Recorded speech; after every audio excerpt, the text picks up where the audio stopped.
From wherever you are joining us from, I don't know, but I would say good day to all our distinguished participants. We are about to start the webinar. Kindly tell a friend to tell a friend that the ATU Library webinar train has just set off. So kindly share the link with your friends, your colleagues, and ask them to join today's webinar. My name is Donis Bwedi, and I am responsible for research support at ATU Library. I'll be co-moderating today's webinar, and I'll be doing that with my senior colleague from Kwame Nkrumah University of Science and Technologies, or Mr. Baden, Emmanuel Baden. Mr. Baden, would you like to introduce yourself briefly? Yes, thank you, my brother Donos. My name is Emmanuel Baden, as has been said, KNUST Library, and GLA Chair for Ashanti Region. So we're here to moderate today's program. Please stay glued to your seats and then enjoy today's webinar. Thank you. Donis, over to you. Yeah, thank you very much, Mr. Baden. I'd just like to chip in that today's webinar, we are doing it in collaboration with the Association of African Universities. This is an association of all universities in Africa, and they have been very supportive of ATU Library's activities over the years. And we are very grateful to them for all the support throughout the years. And then it's also in collaboration with the Ashanti Regional Chapter of the Ghana Library Association, GLA. And so we are also thankful to them for their continued support. I bring you warm greetings from Accra Technical University on behalf of our Acting Vice Chancellor, Professor Mevia Kakbovi, and our University Librarian, Dr. Florence Blocky. It is my pleasure to welcome you to the 18th edition of the ATU Library webinar series on the topic Self-Care in the Ivory Tower, Maintaining Work-Life Balance. When you hear the Ivory Tower, you think you are not yet there, but we are all aspiring, and so this webinar is for all of us. The ATU Library webinar series, which is an initiative of our university librarian, Dr. Florence Blocky, was born out of a deep commitment to promoting the information profession and, more importantly, fostering collaborations that circulate knowledge, spark ideas, and strengthen activities within the educational sector. From the very first session to today, the series has grown into a distinctive hallmark of the ATU Library. We have hosted distinguished speakers from across Africa and beyond, engaging in enriching conversations on topical issues, both within and sometimes outside of the information profession, as some may see it, that has impacted activities within the higher educational sector. Over the years, we've had information participants joining us from several countries, especially in Africa, Nigeria, South Africa, Kenya, Uganda, and many other countries within the continent, as well as from Asia, from Europe, from North America. And I must say that it's been a successful journey. On 1st October of this year, we are marking the 5th anniversary of our webinar series. And so we've come a long way to some extent, even though it is quite young, but I must say that we've done quite well for ourselves. So today, from our modest corner in the heart of Accra, atop the BTech Library block, we present yet another insightful session. Today's topic, Self-Care in the Ivory Tower, Work-Life Balance, is one of great importance, though often overlooked, particularly in our side of the continent, Africa. In recent years, the conversation has gained traction, especially with the new generation of technologically savvy workers, the famed Gen Z group, who are no strangers to burnout. Yet, one critical aspect remains neglected, the well-being of those at the top. It is often said that it is lonely at the top, and indeed, loneliness or social isolation has been linked to as much as 32% of all-cause mortality. Neglecting self-care, therefore, can have profound consequences for both physical and mental health, leading to reduced happiness and overall well-being. And I can say that for ATU, we are trying to incorporate this, especially in the activities within the university. And recent events on our campus has prompted management to roll out several initiatives to encourage a culture of self-care among staff. This makes today's discussion even more timely and relevant, especially for leaders and aspiring leaders who show that the weight of responsibility. We look forward to exploring practical strategies to sustain self-care and release resilience at the top. But before we go into today's discussion, it is my pleasure to introduce our Vice Chancellor, who has been very, very, very supportive of our activities over the years. I must say that he's, should I say, the #1 champion of our activities on campus, and we are always grateful to him for his presence all the time, always grateful to him for his support. He doesn't like too much introduction. He likes, and probably it's because if you have to introduce him, it may take an hour. So sometimes he likes it to be brief. He's also very time conscious. So he talks briefly and then he's gone. Yes, so we want to introduce him. He is an electrical engineer by profession.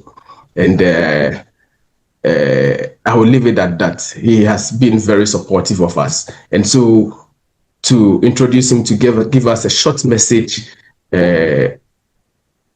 concerning today's webinar and his support for what we are doing. So, Professor Amevi from Nairobi, from Windhoek, Namibia, even though he's not physically on campus and is far away in Namibia, he's here to still share with us what he has for us. Professor Amevi, over to you, sir.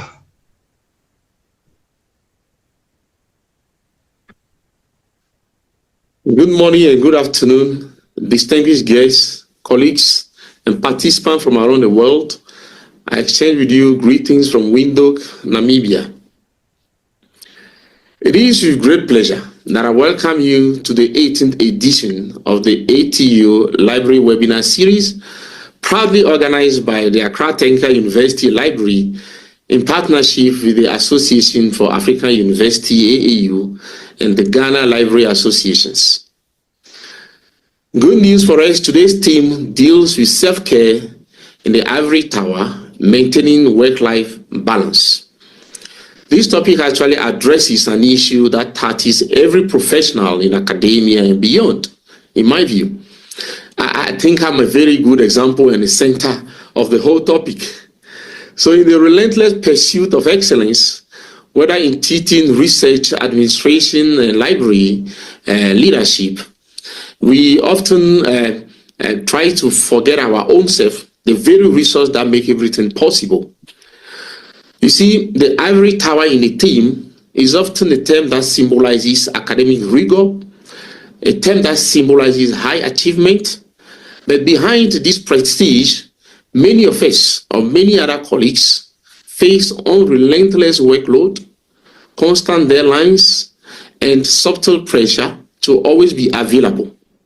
And so it is necessary that we check ourselves, because if these pressures are left unchecked, they can lead to a lot of burnout, to reduce productivity, and diminish the passion that we once attached to the work we love ourselves.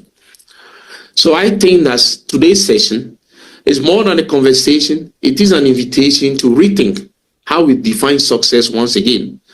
I would like to urge all of us to remember that productivity is not necessarily synonymous to volume. Productivity can be redefined from the perspective of doing something better and sustainably, something that you are doing joyfully, and then you can come out with the full creativities out of yourself. We shouldn't continue working in academia, forgetting our own self, and then sacrificing to some extent our health and then our relationship. I am very proud when I mention examples of academics in the Europe, in the West in general, who always not sacrifice on their long vacation and take this opportunity to make travels around the world, discover new people, and make relationships. But on our side of the world, we have people working almost every day until the year ends, and they keep working till the next year, and they do not take any long vacation. We need to think about it again. Let's take some time for self-care, because self-care is not selfish.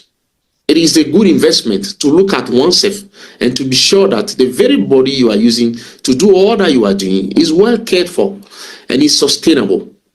So I will not belabor this point too much.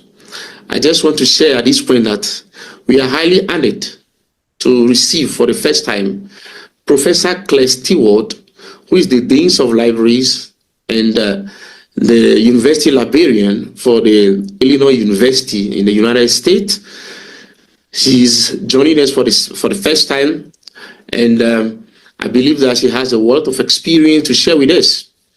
She will lead us in exploring practical strategies for balance and resilience in this academic work. I want to thank you, Professor, for accepting our invitation and for joining us for the first time.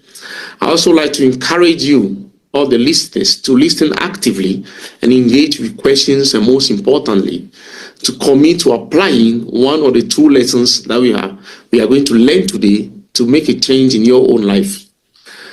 I want to leave you with a quote to reflect over, and that's a quote from Anne Lamott, which I love so much.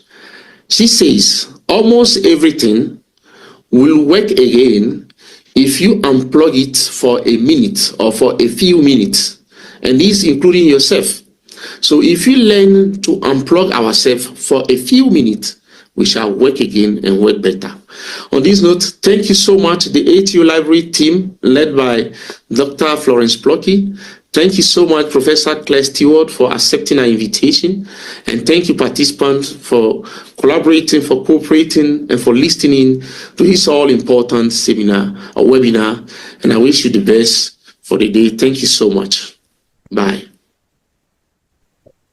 Thank you very much, Professor Amevi Akakbovi, the Acting Vice Chancellor of Accra Technical University, the #1 supporter of the librarians, all the way from Windhoek, Namibia. I just will pick a few words from what he said, things that caught my attention. He said, this webinar, it's an invitation to rethink how we define success. So I think that if your definition of success is skewed, is not right, then you are not likely to take this subject very seriously. And then also he said, productivity is not necessarily synonymous with volume. And a lot of the times that is what has, we think that the volumes that we churn out is what will define our success or how productive we are. And so we tend to ignore ourselves. And one thing that caught my attention the most is that self-care is not selfishness. Self-care is not selfishness. Let's put these nuggets down. It will help us as we listen to Professor Claire Stewart. He says we'll get 1 or 2 lessons, but I believe you are going to get more than 1 or 2 lessons from Professor Claire Stewart. So straight, I'll go into introducing our speaker for today. Our speaker for today is Professor Claire Stewart. She is a professor and Dean of Libraries and University Librarian at the University of Illinois, Urbana-Champaign. Before joining Illinois, Professor Stewart served as a professor and Dean of Libraries at the University of Nebraska-Lincoln, Associate University Librarian for Research and Learning at the University of Minnesota, Twin Cities, and held several positions at Northwestern University, including Director of the Center for Scholarly Communication and Data Curation. She was also the head of data collections. Stewart's scholarly interests include policy, information policy, and curation structures. She has published and presented on several areas on copyright, open access, open source software development, data humanities, data management, curation, and preservation. She currently serves as chair of the executive committee of the Big Ten Academic Alliance Center for Library Programs and is a member of the board of directors of the Association of Research Libraries. And when we talk about the Big Ten, we are referring to the big shots in the profession within the United States. And so you should know by now that our speaker for today is no mean a person, is one of the people who have been there and one of those who we can say that is right for this particular presentation. Past service has included board and committee leadership for the Hattie Trust, Digital Partnership, American Council of Learned Societies, and the Association of College and Research Libraries. Professor Stewart holds a Bachelor of Arts in English Literature with a minor in Humanistic Studies from St. Mary's College and a Master of Library Information Science from the Dominican University. So I have listened to some interview that he did once with Professor Dr. Plocky on this same topic, and it was very, very, very insightful. And I was so impressed that I think that you would also benefit so much from what she has to share with us. So, Professor Stewart, your audience. Thank you so much. It's wonderful to be here with all of you today. I'm very honored to be invited to meet with you. It's been such a pleasure getting to know Dr. Plocky and some of your other colleagues from ATU over the past few years since I've been at Illinois. So thank you very much for inviting me to speak today. Can you see my slides? Is technology working? Yes, please, okay. You can. Okay. Yes, we can. We can.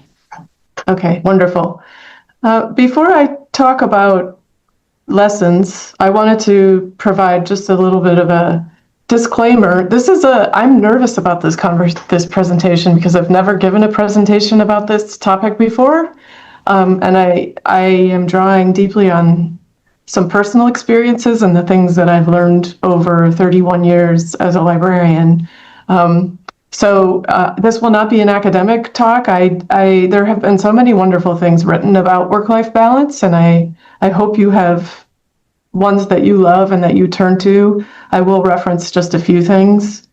But I also wanted to say before I begin that, of course, I am far from perfect. There are things that I will talk about today that I have eventually developed as habits, but there are other things that I still really struggle with. And I hope to be honest about that and to share some areas of my work and professional life that continue to be projects for me. I also want to acknowledge that at this point in my life, I am in a position personally and professionally that is less stressful than other times of my life. And it's less stressful than I think the experiences that many other people have. I've reached, because of the position that I hold and the amount of authority that I have, I think I have the privilege of having a level of control over my life that many, many people do not have. So I want to acknowledge that. I do think that some of the things that I share will be useful regardless, but I want to acknowledge that we are all different. We are all handling different things and dealing with different stresses, both at work and in our professional life. So just to start with an example that's personal to me, a few weeks ago, I was having a conversation with a very dear friend of mine about our aging parents. I'm married, my husband's parents and my father have all passed away. My mother is 82 years old and she lives 2.5 hours away from where we live. And she is financially stable and she's very healthy. But my friend and her husband have, between the two of them, 8 parents and step-parents, all between the ages of 75 and 90 years old, and all beginning to struggle with their health and, in some cases, with their financial situations. My friend also has 2 sons who are grown, but are living far away from them and going through their first early adulthood experiences. So our circumstances, my friend and I, our circumstances are very different. She has a level of background stress in her life that I do not have. My immediate family is just my husband, who you see here on the screen with our 2 small dogs. We do not have children. I still have stress in my life. A lot of that is linked to the things happening in my job and at my place of work. And a lot of those things are because of the things that are happening in the United States right now. So we all have those things to a different degree. I just want to acknowledge that what I experience is different from what all of you will be experiencing. And I think it's important for us as professionals and as leaders to be aware of that and to be mindful when we're interacting with our colleagues of the various stresses that they may be experiencing. And that's a very important part of my leadership philosophy as well. I think the introduction covered most of this. I just wanted to briefly give you the context for my career progression. As I said, I'm 30 plus years into my career at this point. The University of Illinois is a very large research university. I think we are at 62 or 63,000 students at this point. Our library, we pride ourselves on the excellence and the depth of our collections in particular, but also have been a leading force in the library field for many, many decades. So that I'm very proud of that. I think it's something that all of our colleagues appreciate. The University of Illinois sees its library as one of its points of distinction and pride. So again, that is a particular context that I bring to my comments and to the work that I do. I said I was only going to use a few academic references, and I wanted to start with one of the articles that I recommend most often to other leaders, which was written by a good colleague of mine, Trevor Owens, who based his article, A Good Job Strategy for Libraries, on the work of a faculty member at the Massachusetts Institute of Technology, Dr. Zeynep Tun. She did some research in the retail area and developed a philosophy or this concept called the good job strategy, where she looked at situations with happier and more productive employees, and she identified these 4 main characteristics as central to that success and happiness. Trevor then took that framework and wrote an article just a few years ago that applied some of those characteristics to possible application in libraries. I don't think I know of any academic library that truly feels that though it has the capacity, meaning the budget support, the number of personnel, what have you, to truly do everything they feel they have to do. Most of us are in a challenged situation in that regard. We have had our budgets reduced. We don't have the ability to hire as many faculty and staff as we would like. When I arrived here at Illinois 2 years ago, I was given a report and collectively authored by all of the departments in the library, and almost every one of them said they needed more staff and faculty to do the things expected of them. So I think that these 4 elements are very powerful, and I use them often to think about how to manage our work, how to grow the association, but also how to manage stress, how to think about different ways of doing things to make work life easier for the people who work here. I'm only really going to focus on one of them today, but I'm happy to talk more about others as we go. So the first and probably most overriding piece of advice, and sort of drawn from that good job strategy, is to do less. Doing less is extremely difficult. It's very, very difficult for those of us in academia. There is relentless pressure to continue to do research, to continue to teach more students, to do the work that we do to try to make life better. And in libraries, most of us have a very strong and deep connection to our mission. And are very service-oriented and take very much to heart the roles that we have and the imperative to provide these library services and programs to our students and faculty. A lot of really wonderful things have been written about burnout in libraries and the unreasonable expectations we have, sometimes for each other, of our own selves, but sometimes for each other. And I think that reminding us that it is actually possible to do less is very powerful. A very specific way to do less is to get in the habit of, as a personal matter, looking at your priorities. What is it that I have to do today? What is it I have to do for the week? What is it that I have to do for the month? And consider the things that absolutely have to be done and the things that are more optional, and try to get in the habit of thinking in that way.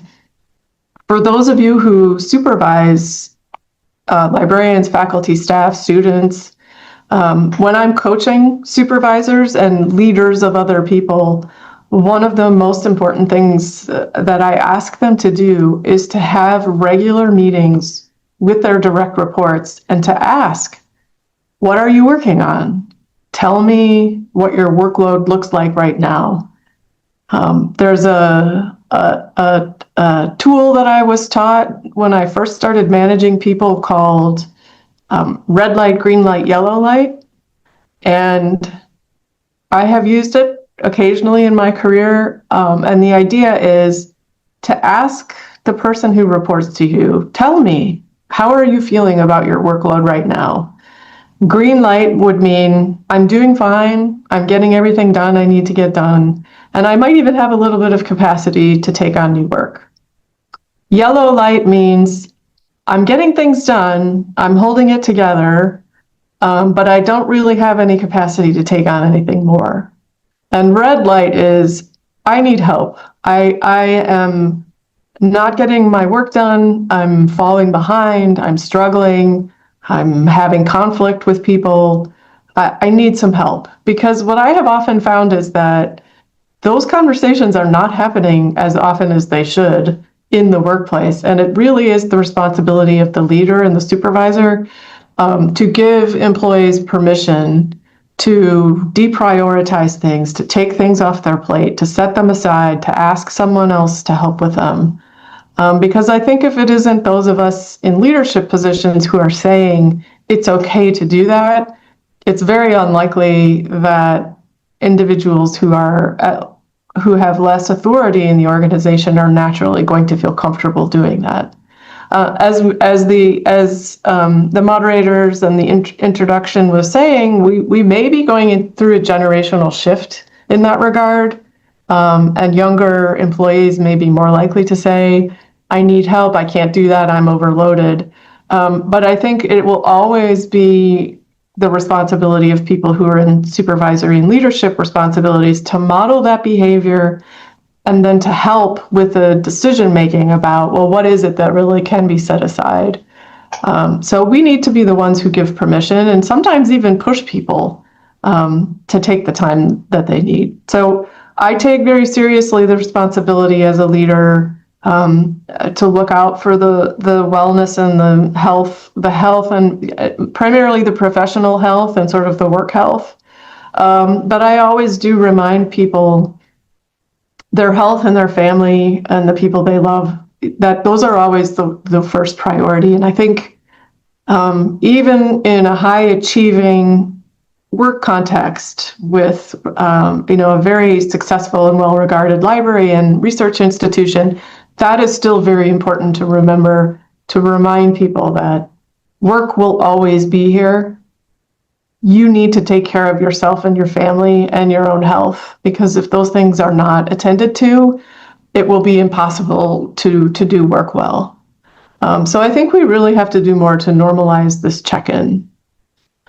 I also would like to just note that in the United States, the context that I am in, we, unlike many other parts of the world, I think we do very, very poorly in terms of supporting families with children. And I'm talking about policies for parental leave, assistance with childcare. And this is just a very difficult situation that most people bring with them to work in one way or another. It's more common in the United States for the kind of immediate nuclear family to live together. It's less common to have extended family who might be able to help with family care living with us, and that I think adds to our challenges. And we went through this in a really devastating way with the COVID pandemic. I think that we still are struggling to recover from that and to adjust our norms and the way we think about expectations about where priorities are for individuals. So one of the things I like to remember is we have to treat everyone fairly, but we do not have to treat everyone the same. And I often, starting with the pandemic and moving forward into the present time, and it may actually be even more important looking forward, to remind people that it's okay to give employees some flexibility and some grace because of this extraordinarily challenging set of external circumstances within which we live. I think where I'd like to spend most of my remaining time, is talking about how to take care of yourself and how to manage your own work life and how to achieve balance in those things. Health and family comes first always. That does not just apply to others, that also applies. I think we have to remember that. There will always be work pressures, there will always be deadlines, there will always be situations that feel as though we absolutely have to take this on now. It has to get done now. It cannot be deferred. I do not believe that that's true for the most part. I think there is always flexibility, and I think we have to be very mindful of the connection between stress and our own health. We cannot be there for others personally, professionally, if we're not being mindful of our own needs. When I was at my prior institution, as we were going through the COVID pandemic, there was a period of a month when all three members of my senior team were having some kind of a health situation with a family member, or a death in the family, or a health situation of their own, which meant that for about a month, they were all out at the same time. And this was the same time when I think we had some major budget documents that were due. We were still grappling with some of the realities of the COVID pandemic. And yet we managed to get through all of that. It was a really strange and stressful time for me because I was sort of the one left responding to everyone's staff with all of the questions. But we got through it, and it's, I think, important to remember that it is possible to take a different approach, to ask for things, for deadlines to be extended. I hope that all of you have had experiences recently that have helped to sort of bring a sense of balance into what otherwise seem like relentless work pressures. Okay, so here are some things that I have found over time have been really helpful in managing my own work-life balance and stress, and I think in general are useful for getting projects done on time and having a reasonable work experience.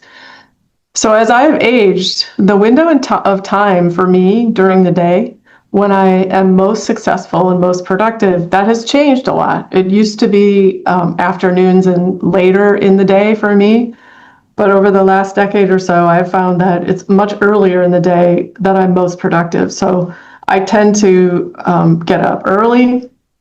That's just when my biological clock does its thing. I spend a little bit of time early in the day kind of trying to process the important priorities of the day and get ahead of things a little bit.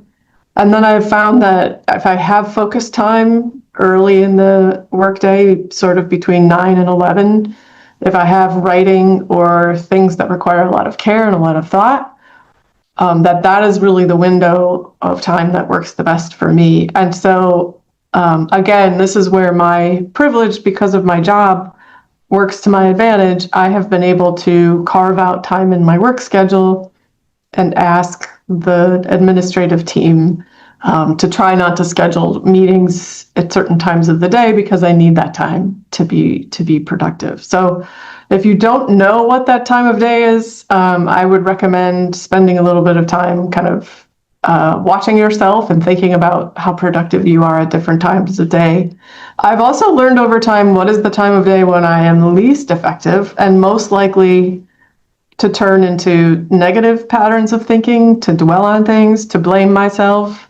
And I have actively had to give myself permission to set aside work thinking during those periods. So late in the day and in the evenings, I don't think as well. I'm much more likely to catastrophize about things and to have sort of negative, fall into negative patterns. So you've probably heard the advice that after you write a hasty email in response to something that's been upsetting, you should really set it aside and think about it for 24, maybe 48 hours.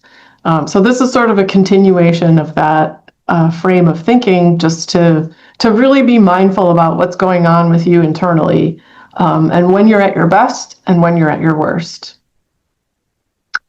One of my favorite things is to talk with colleagues about how they manage their workload, how they organize their time, what they have found helpful for effective project management. When I was at Northwestern, where I was, as I said, for 21 years, at the end of that time, I was managing very large multi-institutional digital library and software development projects. And we had some collective training on agile project management methods. So Scrum, Agile. If you have never had exposure to that or training, there's a really wonderful book called Agile Faculty that translates some of those lessons and approaches into an academic context. Highly, highly recommended. I think some of our committee work and projects are honestly, and this is not specific to Illinois, just an observation that I have across my whole career, some of the most dysfunctional, ineffective work processes I think I've ever seen, because it's not uncommon to have a committee that meets once a week or once every other week or once a month that is trying to maintain a trajectory of thinking deeply about a challenging issue and then making progress towards a recommendation or a change. And so trying to do that with a large group of people over a long period of time is, I think, extraordinarily difficult. So I'm always trying to learn from my colleagues about how they manage their time. Here are just a few of them I do use. I don't know if you've heard of these. I'm happy to talk more about them when we get to discussion, but a few that have worked for me, because I struggle often with focus and things that are kind of blinging and beeping at me. I try to stay off of instant messaging, even though it's a cultural thing here at Illinois, because I have found it just overtaxes my attention a bit too much. So I'm going to just talk briefly about a couple of these, and I actually I know this is very small, but these are the approaches I use that help me sort of manage my stress, my energy, these are the things that help me when I leave work, and I don't focus on them and dwell on them and worry about them when I'm at home, because I know I've done a little bit of kind of task gardening to try to organize things and keep on top of them. So inbox zero, not everyone believes in it, but I've gotten to the point where, and I've been able to maintain this for about 5 years or so. What you're seeing there on the left is what my email looks like. I made the mistake when I was at the University of Minnesota of never creating folders in my email and just having one massive email inbox, which really created two problems. One is I had no clear sense that I had filed or organized or compartmentalized things. The other problem that created is when I left, it was almost impossible for me to archive my email and leave things behind for people who might be following me. So inbox zero, the basic concept is look at everything quickly, make a decision about whether you can deal with it right away. If you can't deal with it right away, put a little flag on it and file it in a folder where you can get back to it quickly later. So what you're seeing right here is actually my inbox as of this morning. When I got to work, there were probably 25 to 30 messages waiting for me. You could also, I don't know if this is showing up on your screen, but I have 3,271 deleted emails. I've become a very aggressive deleter. So use the delete tool. So managing email and the things that are sort of blinking at you, I think is really important. I use a task management app. It just so happens to be the Microsoft To-Do tool because it's integrated into the platforms that we use. So what you see over there on the right are the things that I have prioritized for myself for this week and for next week. And I don't know if you can see it, but I've attached sort of time estimates to each one of those tasks. There's a couple of things that I know are going to take me a long time. So I've put long there, and then things I think will take about 5 minutes, things I think will take about 10 minutes. And then I don't know how many of you are familiar with the Pomodoro method. I don't use that all the time, but I do find that that's very effective. And the timer that you see there with the 20-minute kind of blinky thing, Pomodoro, the way Pomodoro works is you take about 20 minutes to focus intensely on something, and then you take a 5-minute break to check your email or get a cup of coffee. Then you come back and you work for another 20 minutes. There are some tasks that I've learned over time I will not get done unless I'm doing Pomodoro. Annual evaluations is one of them. The other thing and we are all different, right? This does not work for everyone, but there are some musical playlists that are designed to kind of help focus. So some people can work well with listening to music where people are singing. I cannot focus if I have that on, so I have found a sort of a playlist that just happens to be in Spotify that really is really good for helping me focus. So this is, again, knowing yourself, taking care of yourself, making sure you understand what are the things that you are going to struggle with if they're not well managed. The other important one is I had a great colleague at University of Minnesota who every time he would walk by my office at 6:30 or 7 o'clock at night, he would pop his head in and he would say, "Make sure to leave some for tomorrow." So I think getting out of the office at a reasonable time every day is really important. You will not be effective over the long term if you're just putting in 12-hour days. That's okay sometimes, but it is not effective long term. Another thing that I really personally struggle with is I'm a terrible sleeper. I have insomnia you would not believe, and I've tried just about everything to manage it. So being mindful that you need time to decompress and then to refresh to be ready for the next day. Shifting gears a little bit, and this is coming back into maintaining work-life balance for yourself, but also helping others in the organization to achieve it.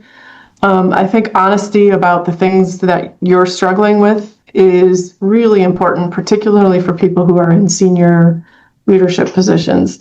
This doesn't mean you're constantly burdening people with, your own personal struggles, but I think it's helpful for people to know that we're human, and for us to acknowledge when we're struggling, in particular when we have made mistakes or when we need to give people permission to make mistakes. This is one that I've really been working on a lot. I make mistakes constantly. I'm always messing up, and usually in smaller ways. Some of them have been a little bit bigger, but one of the things that has been really, I think, relieves stress for others in the organization is to be honest when you make a bad call or you send someone off in the right direction.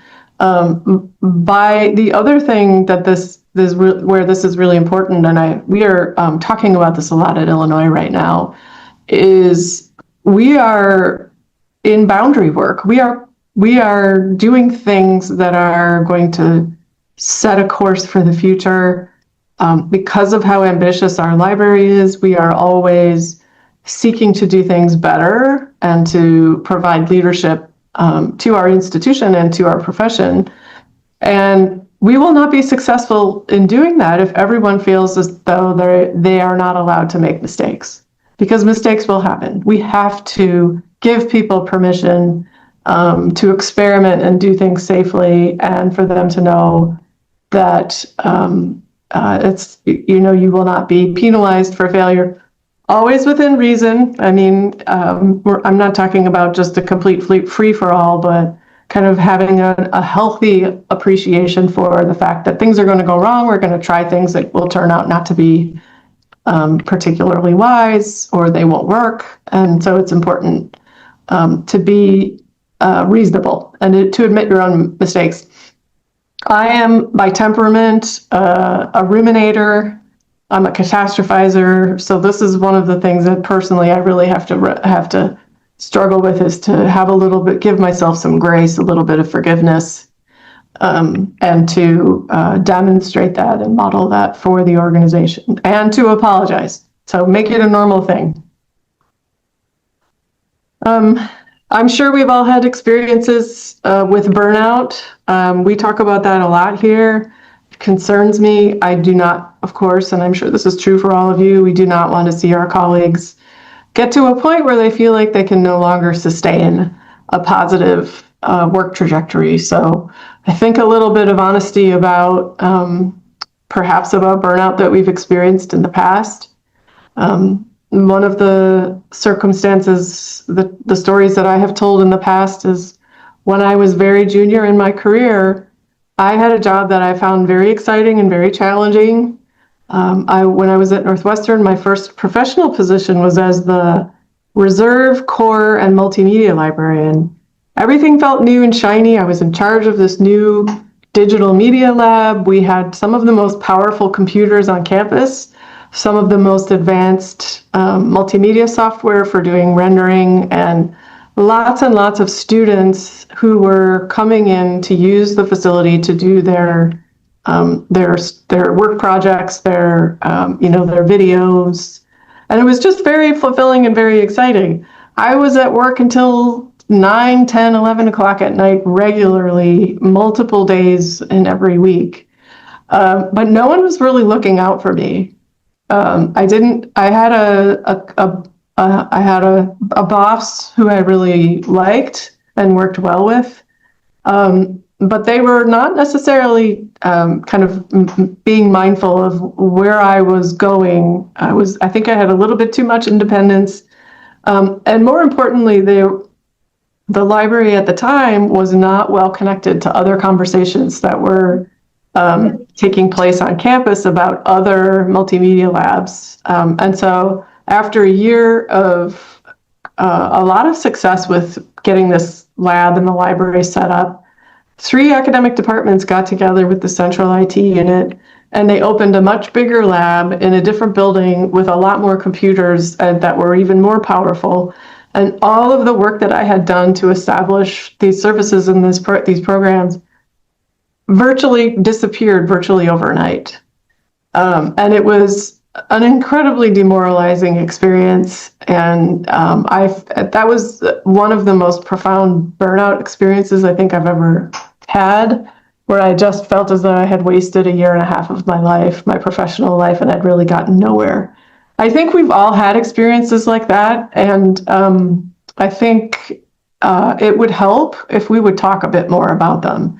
And in particular, if you're hearing from your colleagues that they're feeling burnt out, whether it's a supervisor-employee relationship or just between peers, I think it's really important for us to be human about that and to talk about, what burnout could feel like or what it might look like and how to avoid it.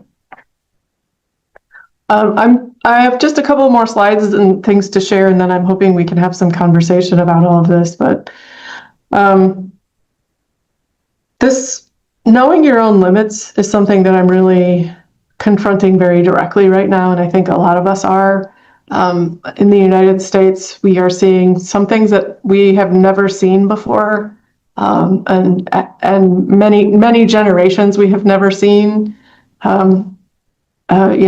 The kind of a large-scale attack on higher education and intentional moves to strip billions of dollars of funding that has been in place to support research. And this is just an extraordinarily challenging time for all of us. And this is hard to say as a leader, as someone who believes very strongly in education and the work that we are doing. But I do think, as a matter of just being humane and finding balance in our lives, that we all should have a sense of when we have reached our limit and when it's really just too much. And I mean that in the small ways, and I mean that in the larger ways. I used to have a saying for myself, dating back to my time when I was at Northwestern, a little rule for myself that if I went 6 weeks being unhappy in my job, it was time to look for a new job. Thankfully, I've only had that experience once, but that is one of the things that I sort of keep in the back of my mind at all times and turn to when things are getting particularly difficult is, do I actually have an exit strategy? If I needed to, could I leave this circumstance? And again, this is where our family, our particular socioeconomic circumstances, the obligations that we have outside of work, those are all a really important part of this. And many of us do not have the options that we wish we had. And so I realize and recognize that this is very difficult. But I do think it's important. One of the most relieving conversations I ever had with my husband was, this was when we lived in Minnesota and we were going through some kind of really difficult things. When we were out on a walk one day and we said to each other, well, how much money do we have in the bank? And if we needed to just, get out of here for a while, if we had to quit our jobs and, take an extended break or a vacation, what would that look like? And what would we do? And where would we go? And how would we survive? And, there was parts of that were really not practical at all. And we weren't seriously thinking about it, but there was something about just having the conversation. I call it the go bag conversation. What would you think about? What would you want to take with you? How would you reorder your life if you really had to radically make a change? So even if you never do it, for me, this is something that actually helps relieve my stress from time to time, is to just sort of step back. And another variation of this is have a 5-year plan. Do you have a multi-year plan about if you really found that you just couldn't keep doing what you're doing, kind of what your alternatives would be. I love my job. I have no plans to leave Illinois. I just want to say that even so, I find this kind of occasional mental exercise to be helpful to me. The proverb, with great power comes great responsibility, depending on, it's either a Spider-Man quote or a Winston Churchill quote or something else. For those of us who are in leadership positions, it sometimes has to be us. We have to be the ones who ask the hard questions, who speak up for people who can't speak up. But even people who have a lot of positional authority also don't feel safe sometimes speaking up.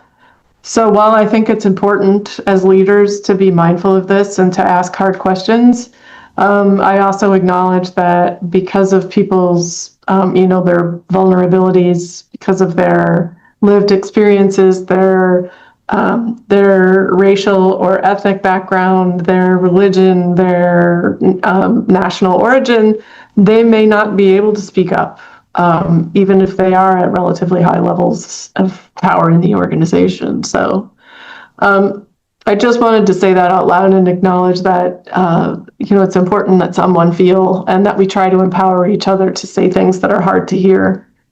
So many of the things and the pressures that we feel in academia feel inevitable and immutable. The pressure to publish, to continue to do research, to maintain a high level of service. I think if anything, it's actually getting worse. But I do very strongly believe that we can make changes in those things as long as we have the courage and the willingness to say out loud that some things are not reasonable and that they shouldn't happen. So I think that's an important part of being mindful and having an appropriate balance in our lives. Just to sort of wrap up, this first one is really hard right now because it's a challenging environment in the United States, and I think a lot of us feel a level of helplessness that we're not used to feeling. And so trying to maintain hope And I think a sense of humor is really, really important. For me personally, humor is important at work. It's relieves stress. I think it helps create stronger bonds with the people that we work with. The Association of Research Libraries had a chance to hear recently from one of the people at the Association of American Universities who has what's got to be one of the most stressful jobs there is right now. She's deeply involved in some of the litigation. Our universities, our national associations are literally suing our federal government over some of the decisions that have been made. So it's extraordinarily stressful and the stakes are very, very high. And her advice to us was find something that you love, that you care about, that's local, and invest your time in it. I've talked at some length about you can't just be working all of the time. You have to find ways to do other things. And those other things, I think, really need to be restorative for us. So we're all different. Find the things that work for you, that feed you, that sustain you. I'm not sure that I fully ascribe to the introvert versus extrovert kind of way of thinking about our personalities. But when the President of the United States fired the Librarian of Congress earlier this year, I found myself getting to a point where I felt like I was really tipping over into something else. And it made me think about my sister-in-law. So my sister-in-law and her family about 10 years ago had to flee the country where her husband grew up and where all of her extended family lives because it was no longer safe for them to be there. And she has since done that 2 more times. But each place that she lands, she and her husband open their house to their friends in their community once a month, and they invite people in for tea and to talk about books and to share food. And I haven't quite gotten to the point where I felt like I could do that, partly because I kind of retreat to my own house as my sanctuary, and I'm perhaps an introvert where I need the alone time to sort of recover. But we're all different, right? And I think the connections that we form with each other, particularly in the United States and right now, are really, really important. I'm just going to wrap up with one last recommendation. This is kind of back more into traditional leadership work, but Stephen Sample, who used to be the president at the University of Southern California, unfortunately passed away a few years ago, but he wrote this really wonderful book called The Contrarian's Guide to Leadership, where he encourages something he calls gray thinking, and which is sort of keep your options open, not necessarily dithering on making decisions, but seeking input from a variety of people in your own organization. I think that sort of an approach to change, to talking about the work that we do, to talking about the stress that we feel, to talking about our priorities is really, really important. I also love one of the mantras that have come out of I think it's the theater improv world, which is the yes and mentality. I think it's so easy to fall into a pattern of no, we can't do that, or no, we tried that and it didn't work, or no, that's wrong. And it's incredibly demoralizing, and I think it makes life more difficult. And it makes maintaining work-life balance challenging to think that way. So I try to encourage people to think about in a sort of a yes and find something in what your colleague has said that you agree with, even if you disagree with most of it, and try to build in a positive way on that. So I'm going to stop. That's it for me. I hope we can have some conversation about this. I'm going to stop sharing my screen if that's okay so that I can see you again. I hope that some of this is useful and helpful. And as I said early on, one of my favorite things is to hear from people about the tactics and the techniques that they have used. to help maintain healthy work-life balance. So I would love to just hear from you. And thank you again for having me. Thank you very much, Professor Stewart. You are very grateful for the very insightful presentation that you've given to us. We're going to move to a time of question and answer, the Q&A session, which will be led by Mr. Badin. But before that, I just want to chip in a few things. Oftentimes, it's very difficult to hear those in the Big Ten say that they don't have the full complement of staff, and then they have less budget and all that, and all those things are stressful. You feel that it is only the smaller institutions that should have those challenges, but hearing from you talk about those things tells us that you can't do everything, you can't have everything, and so find time for yourself, take care of yourself. And one thing that caught my attention is don't lose your sense of humor.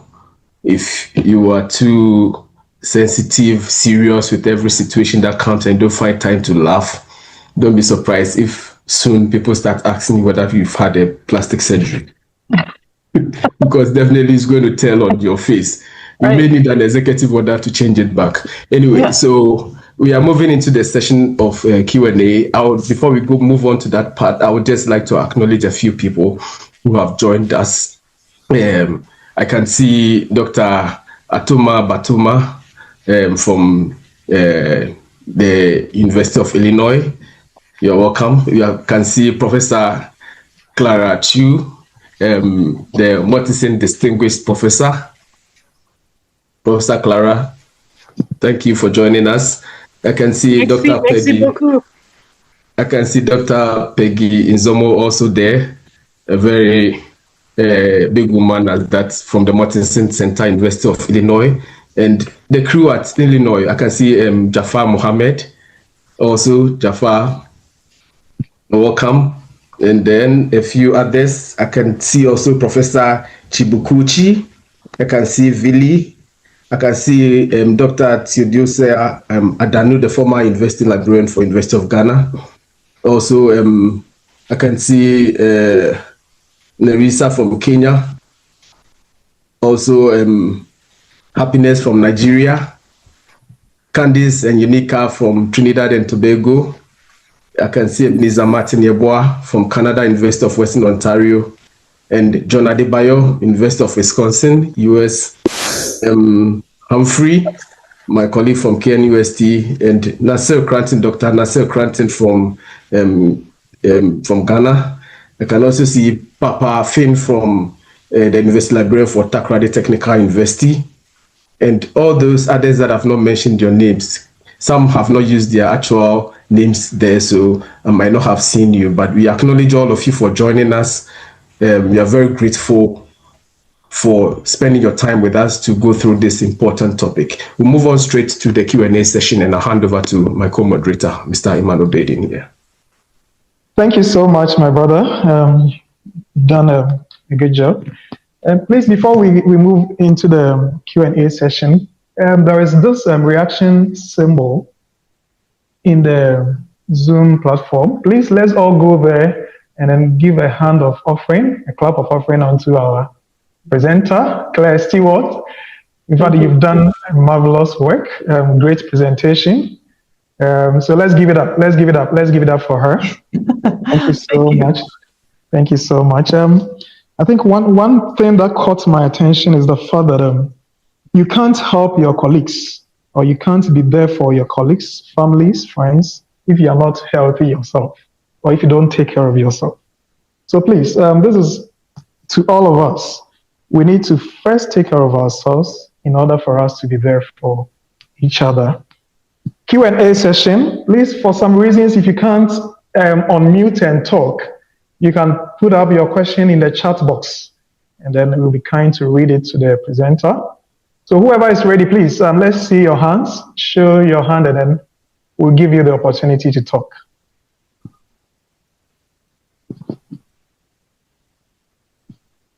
While everyone is thinking, I will add one more thing, which is it's okay to cry at work. I've cried at work.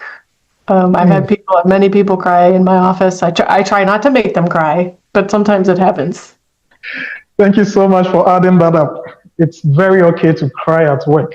So don't be shy. You can just lock up yourself in the office, cry, and when you finish, you come back to whatever you're working on. I see Nazo's hands up. Nazo, please, the floor is yours. Okay, thank you so much. The name is Nasser. Nazo, thank you. Sure. I want to say that the presenter has done so well. We appreciate all that she has said, and I think it's good. It's good, and then we appreciate it. I just want to add something. I'm not going to ask a question. It's just a contribution to what the presenter just gave to us. I just want to add that in trying to achieve work-life balance at the workplace and all that, we must also be conscious of the concept of emotional intelligence. It plays a very good role in our lives, both at the workplace and even at our homes. It's a very good concept that we need to look at very well, both for the leaders and then those of us who are subordinates at the workplace, especially in the library environment. So the word is emotional intelligence. I won't say much about it. I want us to find time, read more about it, and see how we can implement it at the workplace and even our homes as well. It helps a lot. When the presenter was talking, she made mention of the fact that we shouldn't lose our sense of humor. It's very true. It helps a lot in trying to relieve stress. And in all these things, it also boils down to this concept that I've just made mention of, emotional intelligence. It's very important. So thank you once again to the presenter, and then for the also thanks to the organizers for organizing this wonderful piece for all of us. Thank you. Thank you so much, my brother.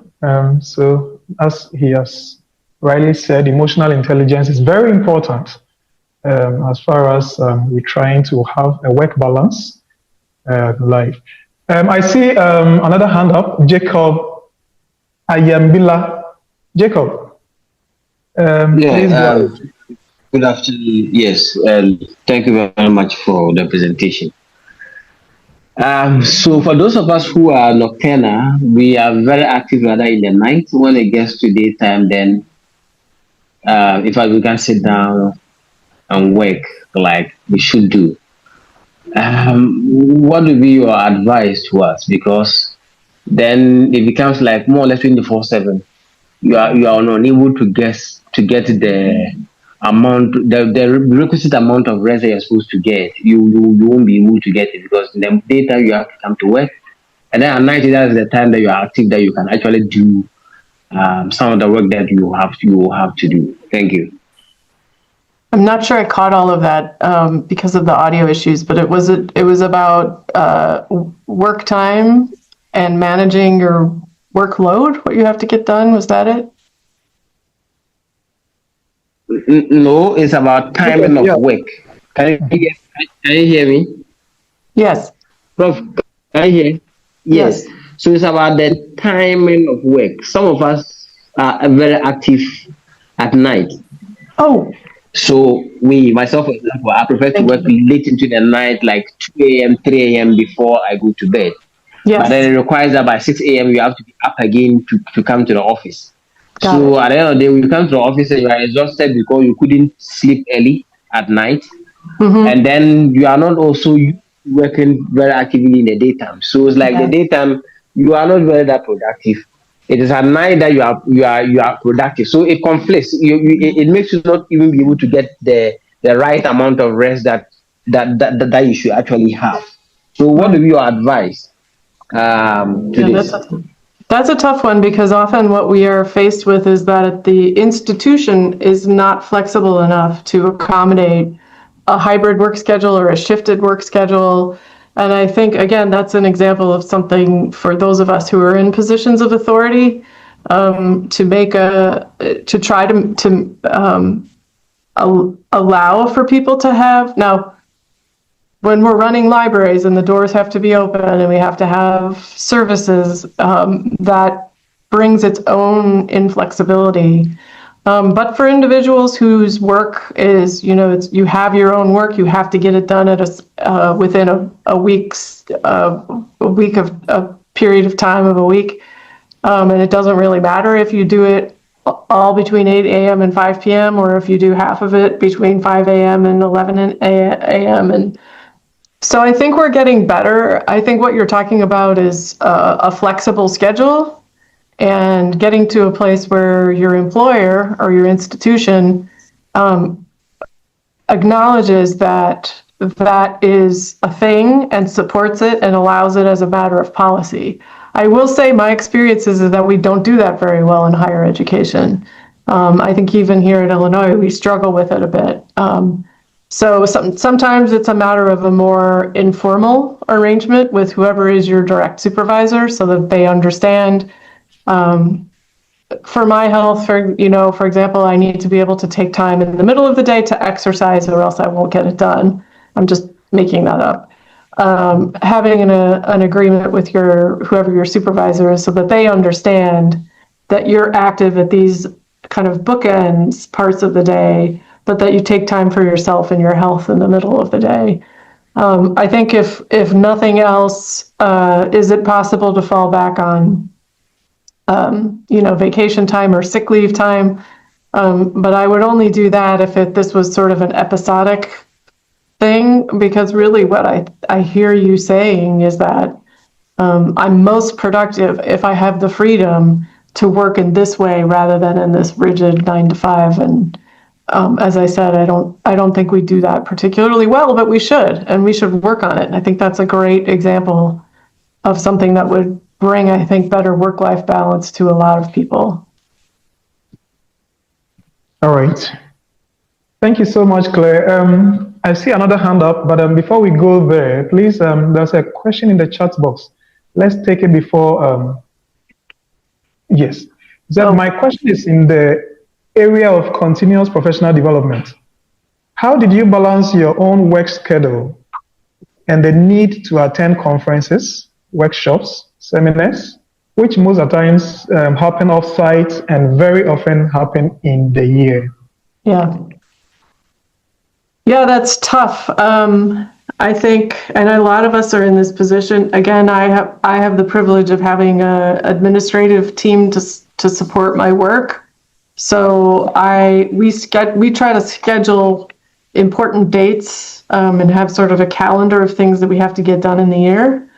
And we try to set that up well ahead of time. So, for example, at Illinois, we are required to have a budget report it's due to the university in early February, which is absolutely terrible because it means that what would otherwise be sort of a holiday time when you're taking time off work, that becomes the time when people or in the past, people have been expected to work on their budget report. So what we have been working on doing as a team of senior administrators is planning at least a month or two in advance about who's going to be here when, thinking about when we have to, what the rhythm is for work that we have to get done collectively, and then trying to do our best to just plan for people not to be here.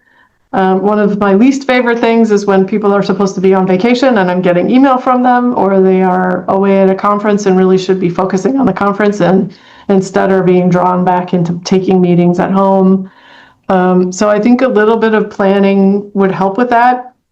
One of the other things that I try to do is to think of my work and my attention as divided into thirds. And try to be mindful of I'm spending a third of my time or my mental energy on these things. So a third would be internal to the library. A third would be I do a lot of fundraising and sort of engagement with the donor community and with deans and others external to the library. And then actually probably less than a third at this point, but my professional obligations and the things that I'm doing, for example, chairing Big Ten Executive Committee, serving on the board of ARL, which is where a lot of that travel comes in. roughly a third of my time. And then I just try to check in periodically to make sure that I'm keeping things in balance. But it is a constant struggle. And so, for example, on Sunday, many of my colleagues and I think about 10 of us total, dedicated the whole day to driving 3 hours to get to a location where one of our donors, a really wonderful donor and supporter of the library, was hosting an event for us. And so we were very busy, and it was very stressful doing that event in a good way. And then we drove 3 hours to get back. So what would have been a restful weekend day became, a very intense work day. So I try to be mindful of thinking about, okay, at some point I need that time back. For those who actually have formal comp time, I think for us who are in leadership positions, it's really important to respect that and even to insist. And here in the United States, there are laws about that for certain types of employees to make sure that people are not working more than a certain number of hours in a week. One of the things I really hassle about people about here is if they have so much vacation accumulated that they haven't taken, that they end up losing it. I think that's one of my least favorite things. So it's hard. It's difficult. That's a very good example. The American Library Association always hosts its conferences on the weekend. So it's almost always a very, very long few weeks. So sometimes you just have to sort of build in your own comp time or recovery time, however you do it. Thank you so much, Claire. I think in your presentation, you mentioned that we need to know what time we are most productive a day. So I think it's also very important. We remember that and then plan our day very well. Yeah. Mm-hmm. There's a hand up. Zuena. Is this Zuena, please? Yeah, you can unmute and then ask your question. Thank you very much. My name is Zuena Cheron from Kenya. Thank you, Madam Claire Stewart, for your presentation. Mine is to just make a contribution pertaining to the leave days that we earn in our place of work. When we get leave days, we also go ahead and start doing our personal things. Maybe you have some farms, some businesses or something like that. So there is no time that you get to actually rest. It's just that you have shifted from your professional work to now doing your personal work. That by the time the leave is coming to an end, you have not had enough time to rest. So you're coming back still very tired, still very burnout, and therefore you experience a lot of stress at workplace. So I'll just add that when we get to our leave days, let's try to set up some time to just get a hobby. You know, we all have our hobbies or talents or skills that we have earned beside our professional work, that you can maybe get to play soccer, cooking and all that, or engaging in social activities, so that it is so therapeutic for you.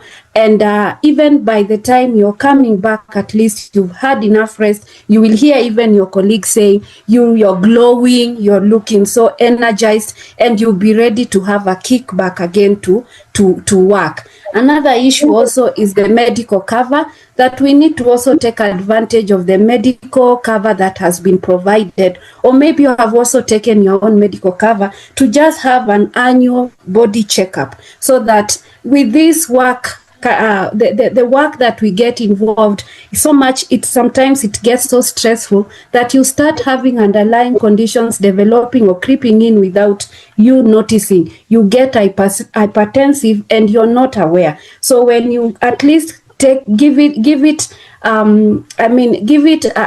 a to-do list that you need to get yourself, have a checkup, so that any underlying condition that could be cropping in can be early detected, and you're able to manage yourself in terms of health. Because if you're not healthy, you're not going to be productive. And I will just finish by saying health is wealth. Thank you very much.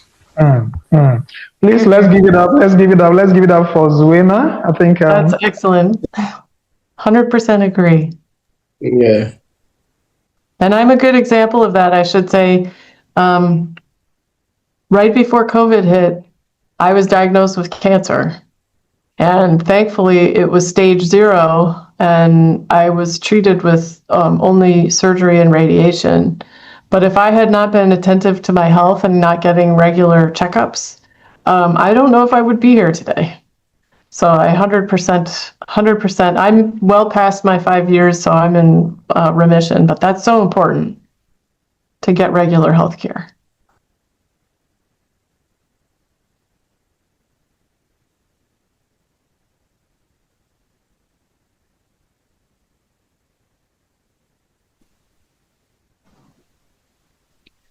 Yeah. Hello, Claire. Yes, can you hear me? Yes, I think we can hear you now. Okay.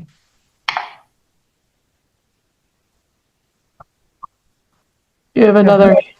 Yeah, so I think there's another hand. Daniel Duodu. Daniel, please unmute and ask your question. Oh, thank you, Mr. Baden. And I think I would also say thank you so much to the presenter. Very insightful.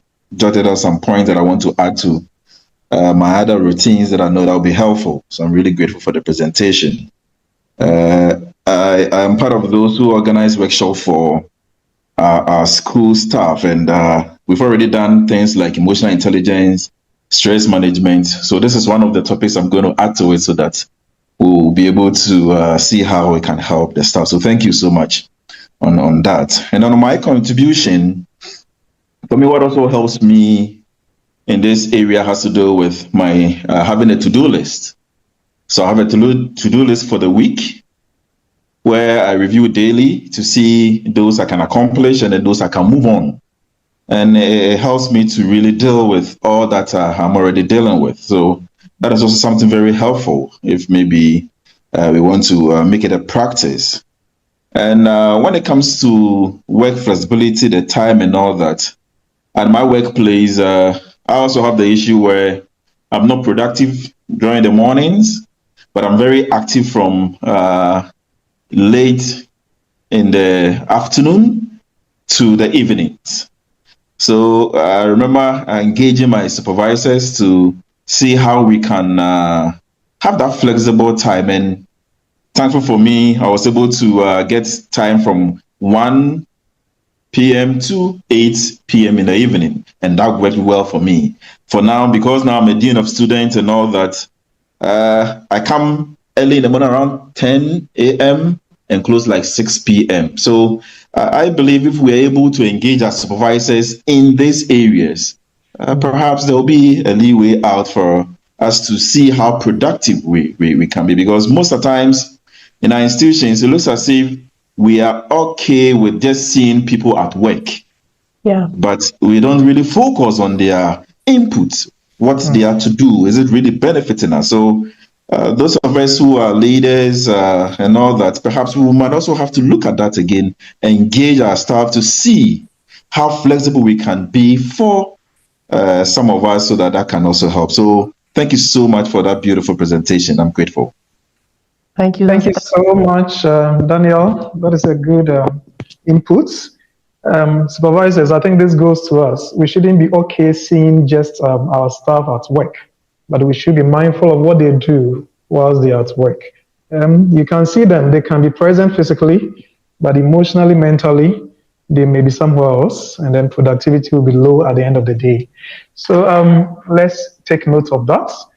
Please, it's still Q&A session. I think Claire calls it discussion period. Yes, she would prefer using discussion. So please, if you have any other contribution, any input, the time is now. But before we call anyone else, I think there are some messages that we need to read for you to.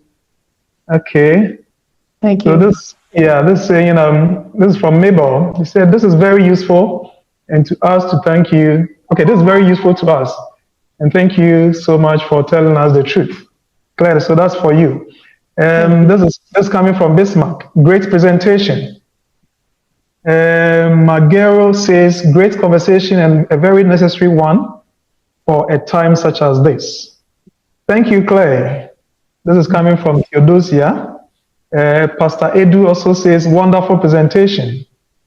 Becky Benner says, thank you for your honesty and insight, Dean Claire. This goes to you. The next one is from Peggy Nzomo. He says, yes, thanks so much, Dean Stewart, for this much needed presentation. Mosway also goes by saying, thanks for the insightful presentation. This is from Yali Fen. He also says, thank you so much. Thank you for sincere sharing. This is so helpful. I have always been curious how the leaders handle balance and productivity.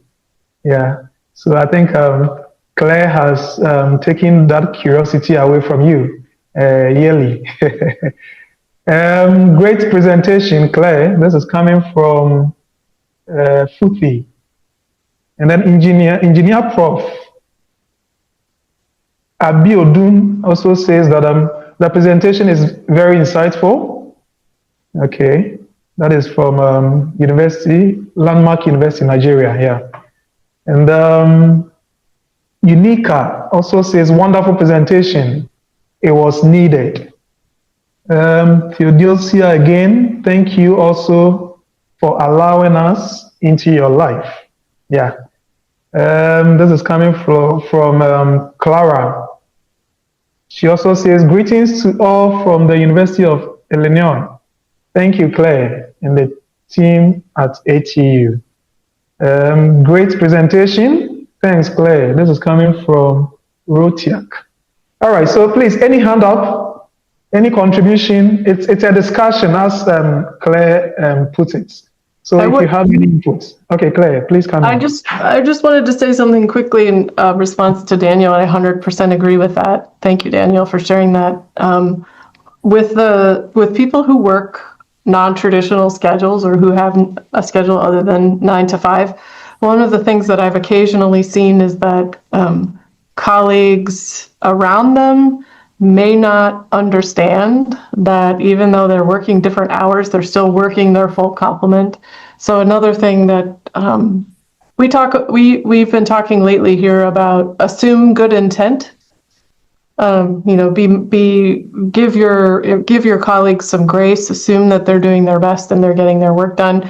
I sometimes have in the past, not here at Illinois, but in the past have had to encourage people, give them sort of a gentle nudge to, keep your eyes on your own work. The fact that you may not see them in the office the same time that you're in the office does not mean that they're not getting their work done. So that's also a cultural norm that I think people in leadership can do a lot to advance. And it looks like there's a chat question. Yes, yeah. So that is where I'm going to. This is coming from Oyelude. How exactly does one know when enough is enough? When to tip the balance scale the other way? Thank you. Okay, Claire, so this is to you. Yeah. How exactly does one know when enough is enough? Yeah, I think this is why attending to yourself and getting to know what's going on with your own self, your physical body, and your sense of balance and well-being and emotional health is so important, because if you have a good sense of when you're doing well, it's a little bit easier to then tell when you're getting into a danger zone.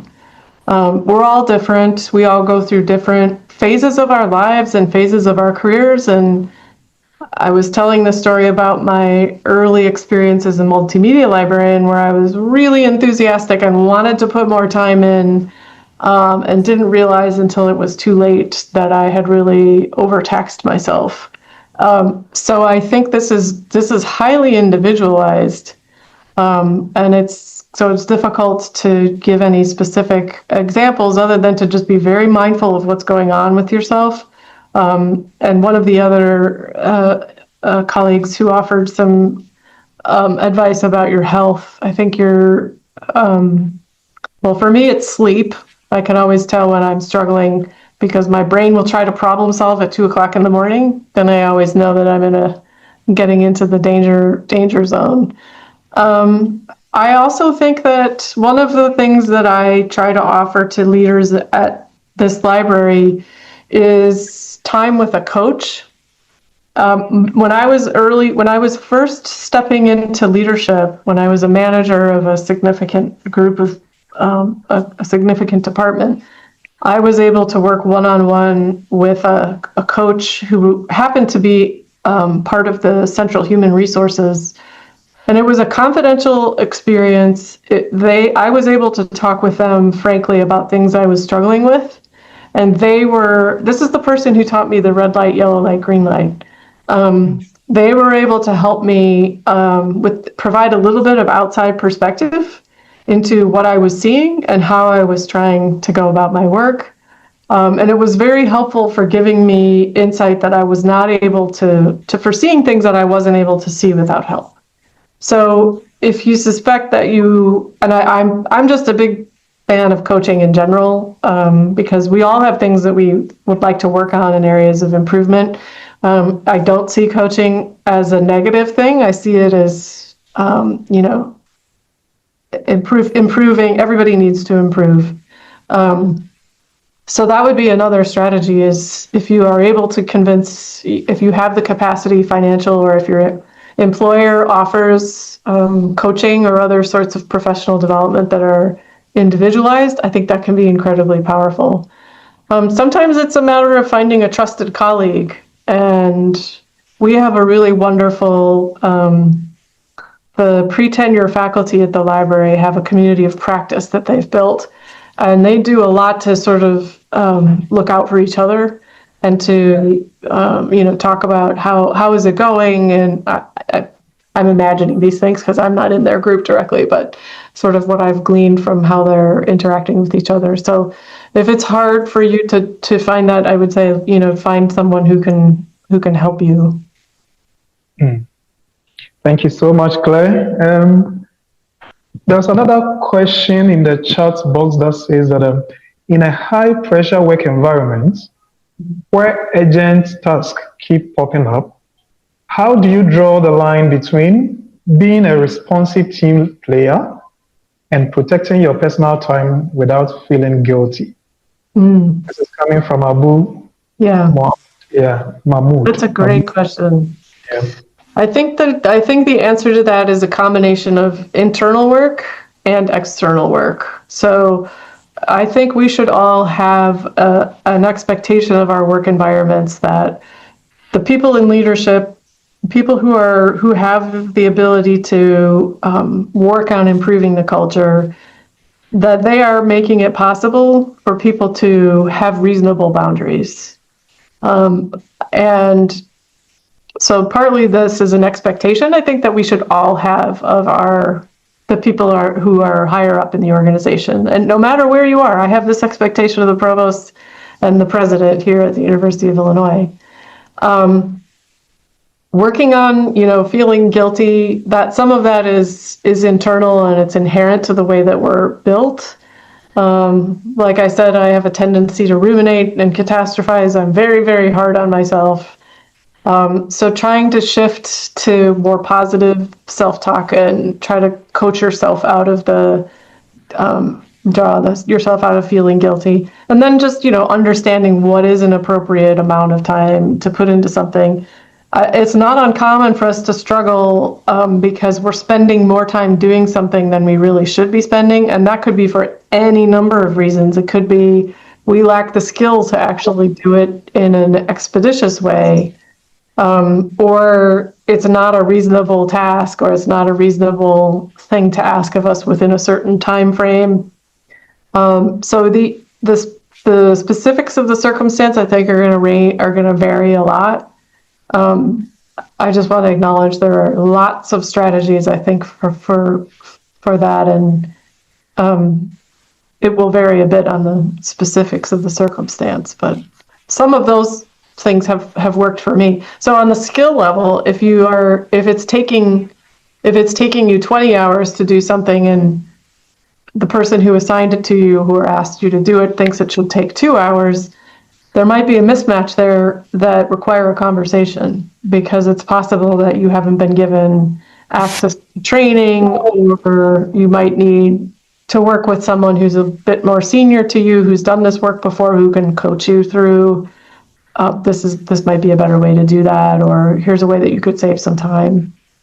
But in a case where you're just being overloaded, yeah, I think speaking up and saying something is important. I do love the sometimes people put in the bottom of their email signature something that says, I may send you email at night or early in the morning. That doesn't mean I'm expecting you to respond to me right away. Something like that sort of gentle signaling that says, my brain is active at this time, so I'm going to do this, but I don't expect you to respond right away. I'm guessing we've all worked at some time or another for someone who expected 24/7 access. I did have a boss who expected us to always be on and always be available. And it was really not very healthy. And I think those of us who reported directly to this person suffered. And we still talk about it.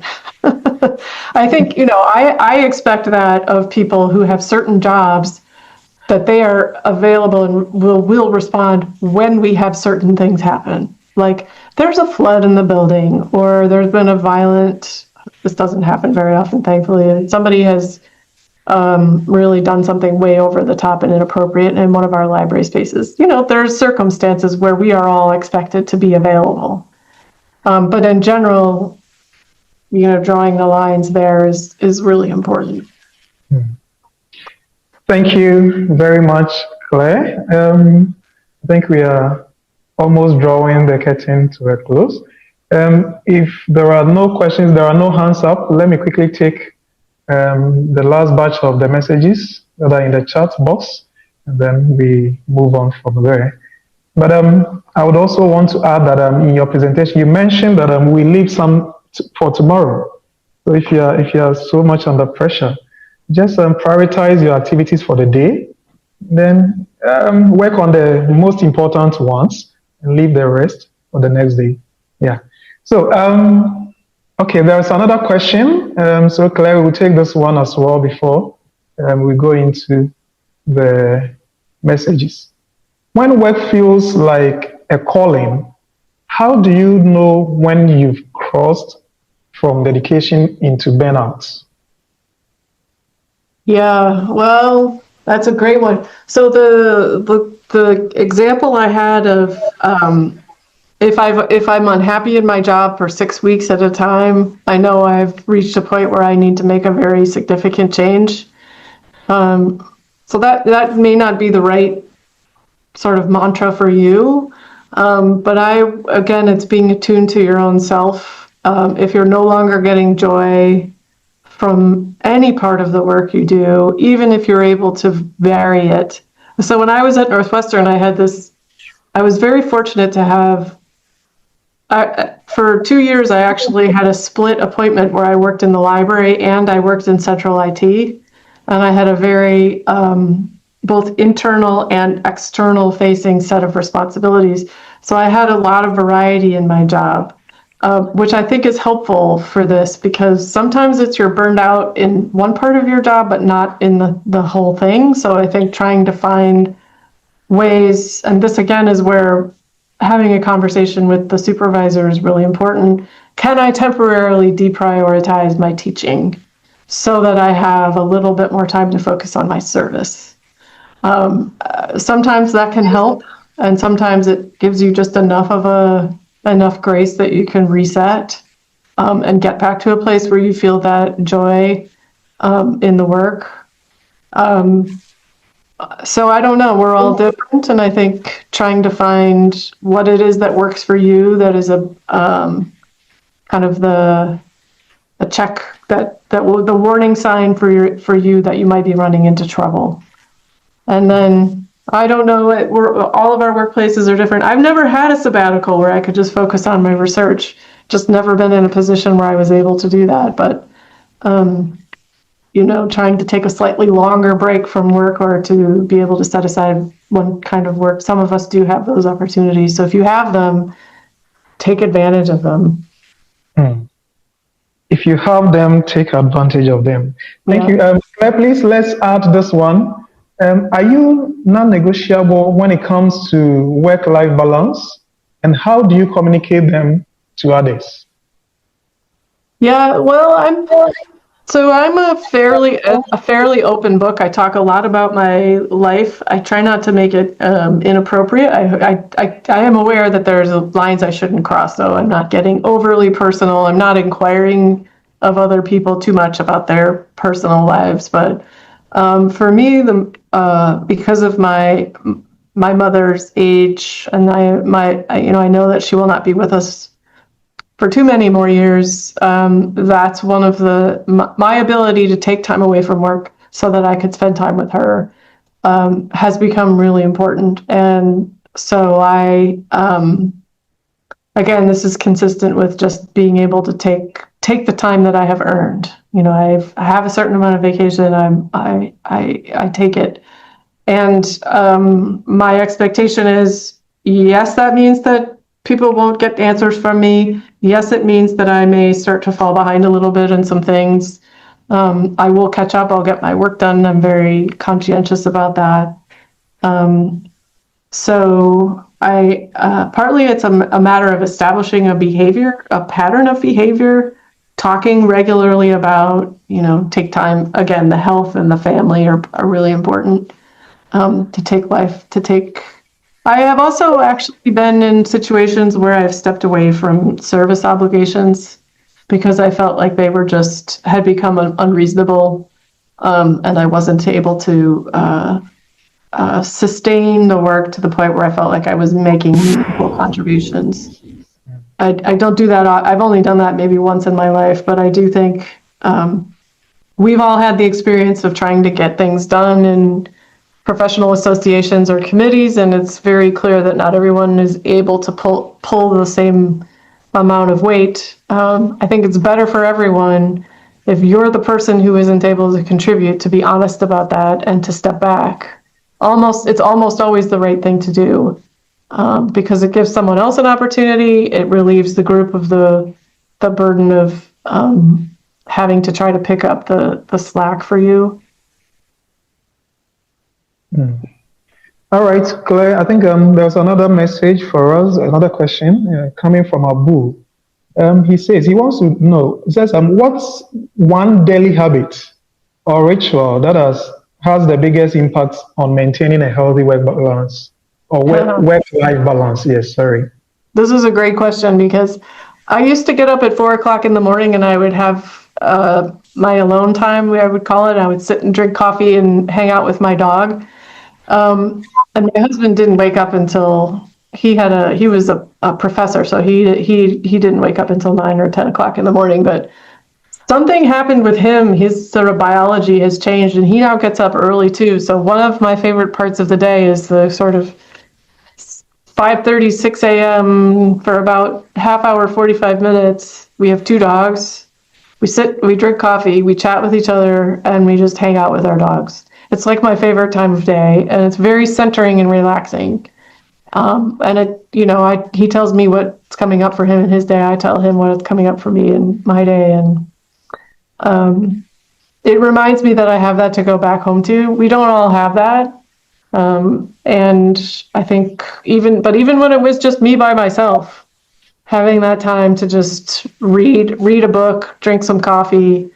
I think that's really important. And then cherishing that and making sure to go to bed early so that it sounds weird, but go to bed early enough so that I can get up early enough so I have that time to just sort of center and get ready for the day. All right, Abu, I'm sure your question has been answered. So let's take the last batch of comments and then we bring the curtain to a close. Emmanuel says a very great presentation. This is coming from Oyeledu. He said she's very grateful for the insight. Innocence is a very important topic that is usually ignored, but really affects long-term productivity. Yeah. Richard Asamoah also says that a very insightful and thought-provoking delivery. Thank you, Prof. This is coming from Victoria Dickness Vic. Great presentation, thanks. This is coming from Clara. I think we've taken this. Great insights from Honorable Dean Stewart and other participants. Thank you. Yeah, so I think we are done with the comment in the chat box. So if my co-moderator is there, Donus, if you're around, please take over. Yeah, thank you very much, Mr. Badin, for a wonderful Q&A session that you've taken us through. And thank you to Professor Stewart for attending to all the questions. I believe everyone is satisfied with the answers that they've got, and we've all gotten some points. We've noted down some points that we are going to take home and benefit from. I would like to quickly acknowledge a few people. One of my professors at grad school is on. I didn't know she was on because I didn't see her full name, but she's on. She's also the coordinator for the graduate studies in the department and at the University of Ghana. And she's in the person of Professor Dazi. She's on. Thank you for joining us. And then our colleagues from, our seniors from ATU, we have Madam Sarah Morrison, one of the senior administrators in the university. Also, thank you for joining us. Mr. Jacob Ayembila is also there, one of the lecturers, the faculty members. We have Professor Alice Constance Mensah, who is also a professor of mathematics and also the head of the Mepemhoasem campus. Also, thank you for always supporting our activities. She's one of the people that have always been supporting us, and we are very grateful to her. And then we have other participants whom I cannot mention, so many of them. So we have from Kenya, from Uganda, from Nigeria, and in the North America as well. Thank you all for joining us. I would want to go to Dr. Florence Blocky to give us a closing remarks so that we can draw the curtain on today's webinar. Dr. Blocky.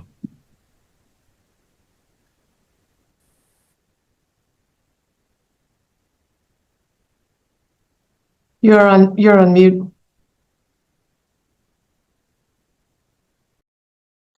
Thank you very much, Clara. I'm really, really grateful for this presentation and for to see you today. I met Clara, Prof. Stewart, about 2023 when I went to Murchison Center as an associate for that year. And she has just joined the University of Illinois. So the first time we met, we just clicked. And then in the course of the program, we had to interview one person. I requested to interview her, and she readily agreed, even out of his busy schedule. We set a day, we went there, I went there for the interview in her office. And as we were talking, it was very insightful. And then we ended up on the topic work-life balance. Then I said, whoa, I told myself, whoa, this is very, very wonderful. And I would like this woman to come to our webinar. I told myself, even though I didn't tell her at that time. And then the program ends and I left. And then through her supportive influence, I found myself back to Illinois to attend the iPress conference with collaboration with Professor Clara and then Professor Christopher From. I found myself, we met briefly, it ended there. Then I found myself back to Illinois again this year with the project that we are doing with the team Catalyzing African Community Archive for Social Good. Then I said, no, let me take this advantage. Now we need to talk more. I told myself, I have to meet her. I need to talk. And even though she's a very busy person, we found ourselves, we spoke, and she said, oh, you contact my secretary, personal secretary. And then here we are today. I'm very, very grateful. And the Illinois ATU collaboration, I'm hoping it won't end today. It will continue to grow. It will continue to grow. Thank you very much, Clara. And even seeing most of the senior-most person from Illinois joining, Professor Antoma, Professor Clara, Dr. Peggy, and most of them is really, really heartwarming for your support. Thank you so much. You've said so many things that we are going to take along, and especially know yourself, cry when you want to cry, and also please, we should have people, supportive people that we can talk to, very important. And then also you said that we should take care of ourselves. We need to take care. Listen to yourself. In fact, it's very, very important, especially the cancer thing she said. Recently, I faced a similar problem. So let's not ignore little signs that we feel. Let's just take it up and early seek medical attention. Early seek medical attention is very, very important. So, Clara, I'm so grateful. And thank you for all the participants. We have participants from all over the different countries: Nigeria, Uganda, Botswana, Kenya, North America, Canada, and many places we can mention. And the senior colleagues who have joined us, we are very grateful. 1st October will be the 5th year for this webinar series. And we continue to grow from grace to grace because of your support and your participation. We don't take them for granted. Thank you so much. And I don't know if Clara is on. Maybe Clara, if you want to have an opportunity to talk about the coming associate program, share a few words with us, and maybe we'll close. Maybe next year more Ghanaians will come to Illinois. And please, Professor Stewart, next year we are having a conference in Ghana. It's on open access. Maybe we'll talk later. Yeah. Maybe we can invite you to Ghana. Okay. It's on open access. It's based on a consortium of academic libraries in Ghana. That's wonderful. It's one of my favorite topics. Wonderful. And I see that you've done a lot of things on open access. Yeah. And so we will talk later. Okay. Thank you so much. Thank you for having me. And thank you all for all the insights that others have shared today. I've learned from you, and I appreciate having had a chance to be in conversation with you. Thank you. Clara? Thank you. Clara, please, if you are there. Greetings, everyone, and it's a pleasure to have heard the wonderful insights that Claire has shared. And as part of connecting someone that you're meeting virtually, I'm inviting you to apply to the Mortensen Center Associates Program for next year, 2026. Peggy and Zomo and I have finalized the theme, which is Poised for Impact, Data, User, and Strategy-Driven Libraries. And so think about this opportunity to come for 3.5 weeks to the University of Illinois and have the opportunity to meet Claire and have a conversation with her. So welcome, everyone, and thank you so much for all the wonderful work that you're continuing to do, Florence. Thank you very much. Thank you for the opportunity given us. Back to you, Donus. All right. Thank you very much, Dr. Plucky, Professor Stewart, and Professor Chu. We are grateful for your time that you've spent with us. I'll quickly also acknowledge Richard Asamoah, I see you. Mr. Abu Mahmoud, I see you. And then also Kwesi Sewe and all my friends and colleagues that I can see on the webinar. Thank you all for joining us. I may ask you to maybe put on your video so that we take a quick picture. But before that, just one thing that I take a lot of joy in African proverbs, because I feel that as funny as they are, they also give a lot of things insights that can help us. So from all that we've learned, one thing that I'm taking is that work is good. And this is an African proverb. It says that work is good so long as you don't forget to live. And so from all that we have learned, a word to the wise. In Ghana, we say jokingly that it is in the north. It's in the north. A word to the wise is in the north. So having learned this, there is an African proverb that also says that if while climbing a tree, you insist on going beyond the top, Yes, after all that we have learned, if while climbing a tree you insist on going beyond the top, the earth will be waiting for you. So, having learned all this, you know that you've learned a lot. We should, the more that we've noted down, we should make it a point to practice it so that you don't burn at the top, because nobody will be there to help you. The earth will be the place that you will land, and nobody will be there to help you. All right, so thank all of you for joining us. Can you please put on your videos so that we can take a quick shot, a group picture together? If you can do that, Obed.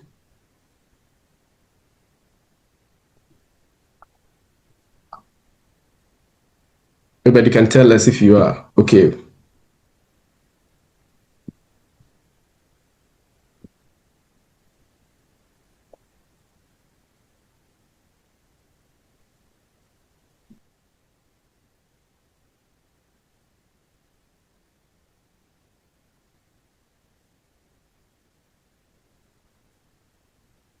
Hello, Obed. I don't think he's around. I think he dropped. He's on. Okay, so he's on there. Okay. Yes, so I would try to do it from my end here, and then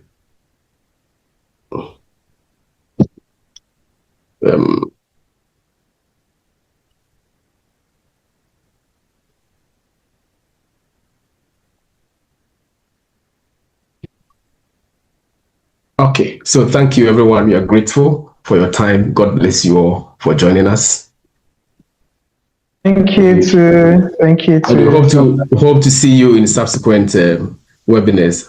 Hopefully, what Dr. Plucky talked about, we'll be looking at it maybe 1st of October for our 5th anniversary. We may think of something. Yeah. Thank you. Okay, thank you so much. Yes. Yeah.